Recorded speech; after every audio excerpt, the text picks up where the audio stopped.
So, dito tayo mag-umpisa. So, mapapansin mo dyan, yung simulator naka-freeze. Ayan. So, gawing kaliwa, taas. Ayan. Bago ka mag-umpisa, bago mo pindutin yung running yan, kailangan mamili ka ng initial condition. Pag hindi ka nakapili ng initial condition, hindi mo siya mapapatakbo. So, yung napili ko, departure. Pwedeng ganyan. Kaya naman, pwedeng ganyan. So, pinili ko departure. So, pag nakapili ka na ito, para mag-run ito, pipindutin mo yung F1. F1. Yan. Pagkapindot mo ng F1, hindi, okay na, naka-video ka na. Mag-unais, wala. Pagkapindot mo ng F1, pupunta ka naman sa home o kaya naman F7. Yan. So, punta ka ng process directory. Ayan. Yan. So, yung checklist natin, departure checklist for main engine preparation. Ano?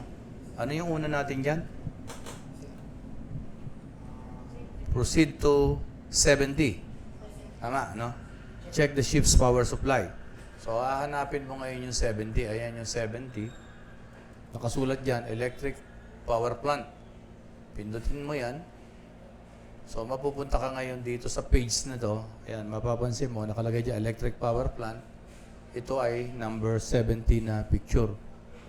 So, dito ngayon may makikita, ano yung tumatakbo na generator. Kung shop generator ba, kung diesel generator ba, kung DG number 2 ba, so TG or turbo generator or emergency generator. So ngayon, ano nakikita mo, engineer? Diba? Number 1, diesel generator. Kung aalis tayo, kailangan natin ng extra generator. Paandarin natin diesel generator number 2. Yan. So, bago tayo mag-proceed sa pagpapaandar niyan, ano yung sabi dyan sa checklist natin? Number 2, proceed to 110 and 1104. Babalik tayo sa process directory. Yan. So, wala dyan yung 110 tsaka 104, nasa panel directory. Yan. Ayan. Yung 110, ito yung main engine na kinukontrol sa bridge. Ayan, kaya main engine bridge control. Yung 1104 naman, ang ibig sabihin niyan, ito yung kinukontrol mo yung main engine sa mismong control room, doon sa atin sa baba, sa engine control room. Okay, so pindutin natin yung 110. Ayan. So, 0 yung RPM ng main engine. Balik tayo. Pwedeng mag-panel directory ka o kaya naman mag-back. Ayan. Back, sabi mo. Ayun. Or, hindi natin nakita. So, punta tayo ng panel directory. Punta tayo ng 1104. Ayan. So, 0 din yung RPM sa baba. Okay. Next checklist. Number 3, proceed to 82. 82. Balik ka sa process directory. And then, hanapin mo yung number 82. Ayun. So, ano yung number 82? Oil-fired boiler, sabi niya. Ayan. As you can see, naka-fire siya. Ayan, di ba? May fire. Sabi diyan sa checklist, start exhaust boiler water circulating pump. So, ito yon 1. Ayan. And then, 2. So, ngayon, makikita mo ngayon, isa na yung tumatakbo, di ba? Number 1. Ayan. Number 1 yung tumatakbo. Ayan. So, sabi naman dyan sa checklist, number 1 or number 2. Since tumatakbo na yung number 1, hindi mo na kailangan patakbuhin yung number 2. Then, sabi niya, letter B, set auto mode, both exhaust boiler water circulating pump 1 and 2. Ilagay mo raw to sa auto. Yan. Parehas. Para kung pumalya to, mamatay to, tatakbo tong isa. So, may tuloy-tuloy kang circulating pump. And then, letter C, proceed to 81 daw. Balik ka sa 81. Process directory, 81 or exhaust boiler. Yan. So, exhaust boiler, dito dumadaan yung exhaust ng main engine natin pag tumatakbo. So, since hindi tumatakbo, dito dadaan sa kabila. Ayan. Ayan. So, nakikita mo, naka-open. So, since magpapatakbo tayo ng makina, i-auto natin yan. Yung damper. Ayan. So, yan kasi yung damper. Ayan. Yan yung isa. Ito pa yung damper na dalawa. I-auto natin. Since naka-auto na, no need for you to do anything. Naka-auto na eh. Next. Number 4, proceed to 76.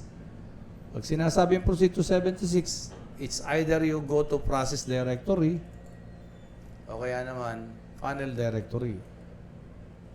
So, try natin sa process directory.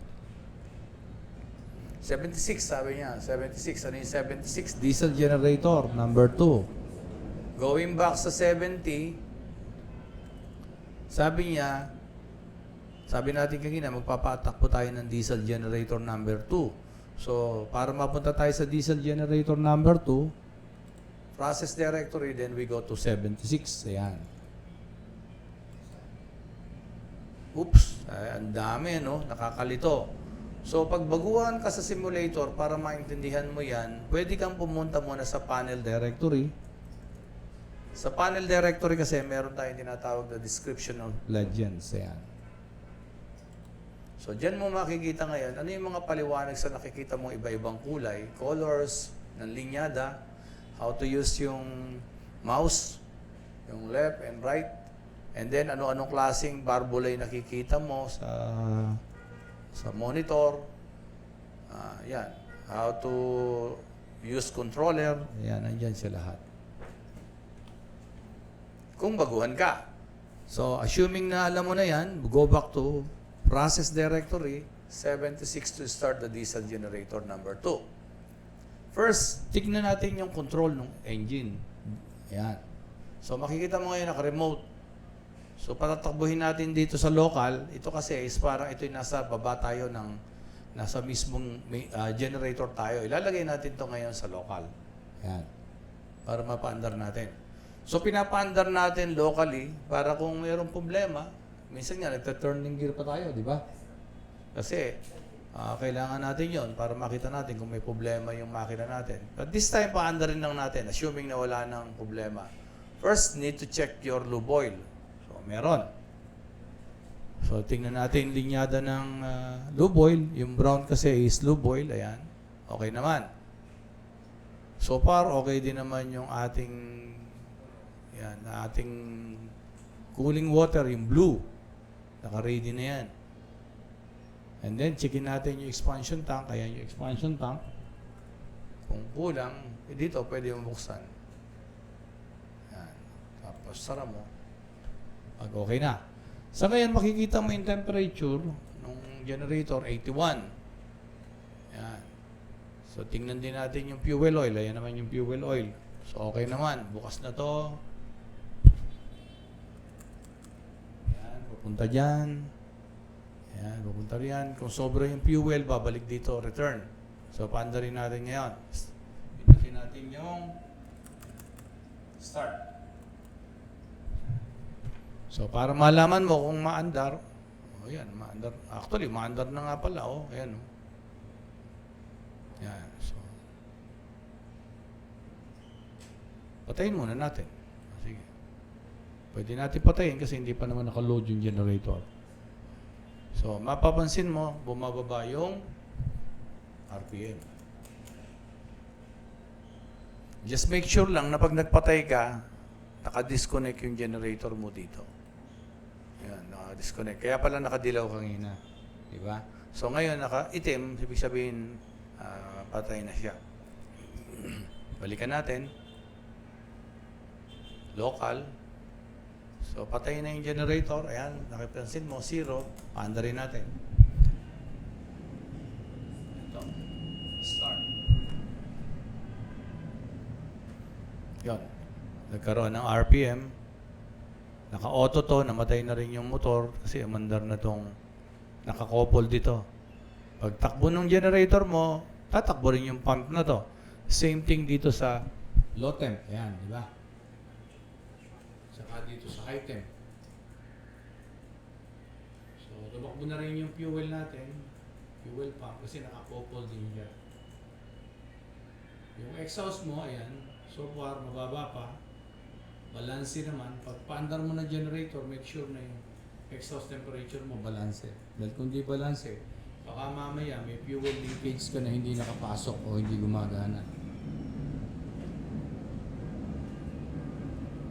So pag okay na yan, chip, okay na yung generator, walang problema, i-remote ko na, okay. Ba, may tawagan tayo ng radyo, okay, remote. So pwede niya nang paandar, pwede na nang ipon doon sa taas, sa control room. So sa control room, punta ka ng panel directory. Yan o. Proceed to 76. Actually, nasa 76 na tayo. Di ba? Ano ba yung 76? Prepare DG Luboy. Nag-ready na natin yun.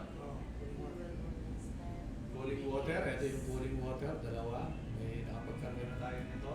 And then fuel oil. Ayan. Diba? And then starting air. Ito. May starting air kanina. Kung wala yan, punta ka sa 79. Ito. Buksan lang ito. So far, nakabukas naman siya para makabalik ka ron, go to 76. Ayan, ayan yung 76. At napaandar na natin, ano? Sabi niya, letter C, proceed to 143. Panel directory, 143. Sa 143, main switchboard. Pag sinabi mo main switchboard, ito yung nasa control room. So, pindutin mo yan. Ibig sabihin, synchronize na natin. Ito yung nasa likod natin pag nag-duty tayo, di ba? So, first, yung voltage natin, yan, monitor natin. Yung current, monitor natin. Then, lagay natin sa PF or power factor. Yan. Make sure lang na yung excitation mo laging naka-on. Kasi kung i-off mo yan, since hindi pa nakapasok yung breaker, pwede kong i-off ito. Off ko. Mawawala yung voltahe, mawawala yung frequency. Pero tumatakbo yung generator. Tignan mo, di ba? Tumatakbo. Pwede mangyari sa iyo, in case, no? So, make sure na naka-on siya. So, yun, bumalik na. So, the frequency ng generator na to, yung power supply na to, 60. Voltage is 440. So, sabi niya yung generator breaker naka-ready. If the generator naka-trip, naka-ilaw ang isang ilaw dito, i-reset mo lang dito. So far ngayon, okay naman. Ipapasok na natin siya. Remember, babalikan natin to, ipapasok natin siya dito. Diba? Parallel ang tawag natin. Then, back. Synchroscope. Ayan o, ano sabi diyan? E. Click the synchroscope button. Select DG2 from the synchroscope. Pindutin mo daw to. Ayan. Ayan yung synchroscope. Select mo rin yung DG2. Ayan. So, iikot na yan. So, obserbahan mo to. Tulad yan, medyo mabilis. Ibig sabihin na mabilis, yung frequency niya masyadong mataas. For example, ito, bus frequency. Yung frequency ito ng bus. Ito naman, ito ngayon yung frequency ng incoming generator. Ano ba nakakonekta sa bus ngayon? Di ba yung 1? 1. So 1. Yan o, 59.46 lang. Yung 2, ang excitation niya 60.36, medyo malayo. Ang pwede mong gawin yan, balik ka sa panel directory, punta ka ng DG1, mababa, di ba? Ang pag-adjust nito, yung governor, yung generator. Pwede mo yan increasean, gawin 60. Pipitik-pitikin mo lang kasi baka mamaya masobrahan. Magtitrip yung generator. Until na maging 60, 59. Kung malilibang, kailangan pitik-pitik lang. So nakatingin ako dito habang nipitik ko yun. 60 Dahan-dahan lang para hindi siya... Yung iba kasi masyadong nag-nervyos, pero dito dahan-dahan lang. Lalo na kung di lang, okay naman yun. Kaya medyo dinaragdagan yung paliwanag. Then go back here. Ito yung sa 6E. Pindutin daw ito. Yan nilagay sa DG2, di ba? Ayun, nakalagay na. Mapansin mo, nagbago yung takbo. Dahan-dahan. So the moment na umiikot na yan, until nandito na sa 11 o'clock, pwede mo na ipasok yung breaker. So, para hindi natin tripan, medyo relax lang. Ayan nga, malapit na, di ba? Standby ka na dito. Pasok. Ayan. Naka-in na siya. Naka-in na at saka hindi nag-trip. So, 86 yung kilowatt, yung load. Medyo mababa. Pag binansin mo yan, pupunta ka rito sa generator control, 101, mapapansin mo yung 1, ito ang load. Yung 2, ayun lang, oh. Mababa. So, pindutin natin dito sa equal load para mag-equal. Ibig sabihin, automatic yan na mag-equal. Pag medyo nainip ka, gusto mong takasan yung load na ito, balik ka dito sa panel directory. Number 2. Kung ito ang pang-increase nito, ito rin ang pang-increase nito, yung governor. Ayan. Diba? Tumaas. Kaya lang, ingat ka. Laging dahan-dahan. And then, balik sa panel directory, hindi na. Napatay Oh, sa hindi naman kailangan patay kasi gagana naman to eh. Lalo na pag inoto mo yan. Mai-auto mo lang yan the moment na, maliwanag nga, mai-auto mo lang yan the moment na ito, 1, remote, at itong 2, remote. If not, hindi mo siya mai-auto. O yun, gumana na, di ba? Nag-equal na. Simply because in-equal load natin, tapos, sabi natin, gusto kong equal yung load mo, 1 and 2, i-auto kita. Sabi niya, yes sir. Sumagot. So that's how we start yung extra generator. So stop recording.